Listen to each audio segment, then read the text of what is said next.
Hinagupit man ng unos, hindi pa rin nawawala ang pagbabayanihan ng mga Pinoy. Sa isang barangay naman sa Pulangi, pera kapalit ng putik ang naisip ng barangay para bigyan ng kabuhayan ang mga residente. At nakatutok si Chino Gaston.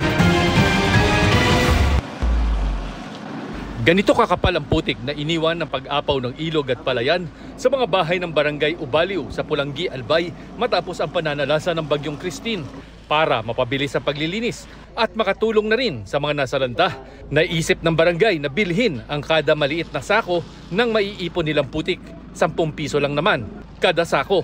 Pero sa dami ng putik sa lugar, naubos ang pondo ng barangay. Siguro hindi ka ako gagastos ng mga 10,000 or mga 1,000 sacks. Pero 2 days pa lang naka-accumulate po kami ng 1,980 sacks.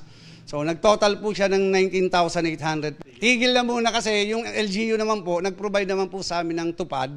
Pero dahil nawala namang presyo ang pagtutulungan, tuloy ang paglilinis ng mga residente. Nagbayanihan din ang mga taga-bayan ng Jovellar para malinis ang kanilang mga kalsada malapit sa ilog. Bahagi ng pagsisikap na makabangon. Kahit marami pa ring tumutuloy muna sa evacuation center.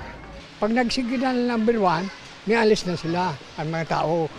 Sa bayan ng Uwas, mga residente na ang nangangasiwa sa pagbantay sa tulay na ito na hindi na pwede daanan ng mga sasakyan dahil wala ng pundasyon sa ilalim nito at pwedeng bumagsak anumang oras. Barado rin at hindi madaanan ng kalsada mula Libon at Pio Duran dahil sa mga landslide. Dito namin nadatnan ang mga naghahatid ng mga package na namumroblema kung paano itatawid ang mga delivery na 1 linggo nang delayed. Siguro pag mayroon na pong access sa kalsada, baka maiatid na po namin ng yung mga parcels po nila. Try po namin sir sa kabila, sa backdoor, yung Pioduran. Pwede doon, galing kami doon. Malayo.